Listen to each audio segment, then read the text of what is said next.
I wanted to talk to you today here in the heart of downtown Houston, standing in front of the old clock tower right here in central downtown. You know, when I think about the reality of life, we are all clocks or watches. A lot of us, the way that God has made us, in fact, all of us, we are bound by space and time. It's a reality. Time is a gift outside of Jesus that we are all given one time in our lives. We struggle how to maintain time, how to manage time. Sometimes time can drag on. Sometimes it can speed up. Sometimes it just flies by. Sometimes we're in situations in which something or someone isn't worth our time. We sing songs about time. We tell one another these cultural sayings about how 40 is the new 30 and 30 is the new 20. We do that because we all know one irrefutable truth. Time marches on. Time never stops. We can't stop it. We can't reverse it. It's not possible. And you know, whenever I look at this old clock tower behind me, I'm reminded that we all relate in different ways as it relates to time.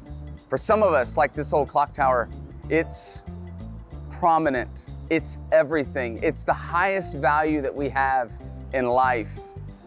If you're 5 minutes early, you're actually on time. If you're on time, you're late. And if you're late, you're never late, unless when you're late. For others of us, it's a struggle. Managing it is incredibly difficult.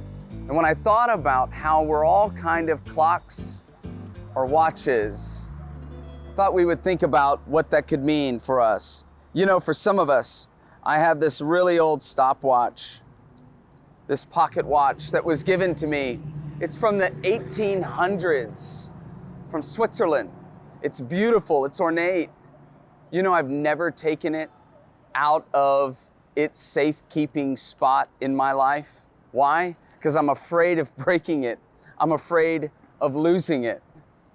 You know, for some of us, maybe there are those in your lives, a fellow clock or a watch, that you just don't ever interact like you should. And time marches on and you're careful with how you manage that relationship. Or maybe to some degree, like me, you put it away, not to look at it for years and years on end. Maybe there's some part of that relationship that you live in fear of. Maybe there's some part of that relationship that's actually damaging in some way, shape, or form. Then I have this watch. This is a watch that I bought when I was in 3rd grade. It was for the 700th anniversary of Switzerland.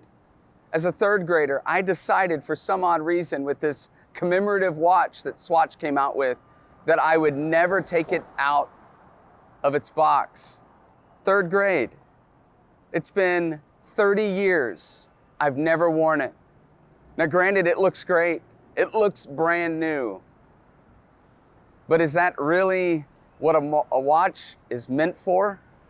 You could argue, is just ticking, is that life ticking away? While it may be safest in the box, the truth is there's inherent risk in this life. Now that's no judgment. We all have different struggles in life. But like this watch is just breathing, it's just ticking. Is that living?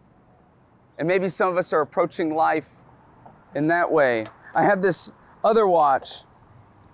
I finally decided from a family member that I should wear it.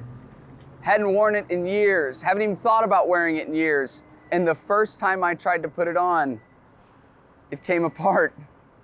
It was busted from years of neglect. Maybe for some of us, there's a relationship in your life that you've avoided. And now that you finally decided you wanted to spend some time with that watch, it stopped ticking. Maybe you're dealing with guilt and shame because of that very reason. You've lost that watch. I have this watch. This was a watch that my father gave me. This watch, it's a Rolex. It's really expensive. My father tried to give it to me in 2005 for graduation. I told him I don't want it. A few years later, he tried to give it to me again, and I still wouldn't take it. Finally, my dad looked at me and he said, "Josh, I know you're afraid to lose this watch, and I don't care if you lose this watch. I want you to have it. I want it to be yours. See, it's worth the risk." What I want you to understand is the significance of Good Friday and Holy Week. We call Palm Sunday.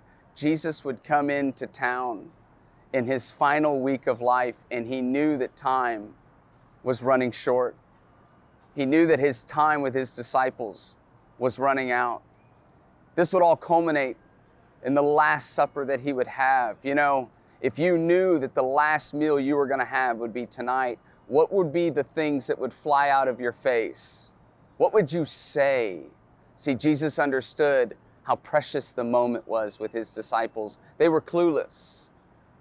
And he was speaking words of truth and hope and a future to them, even while he was being betrayed that very night. What I want you to know about the time that is past and those who have passed on is that just like this gift that was given to me, what Jesus gave each and every one of you was a precious gift. And for you and for me, it's free.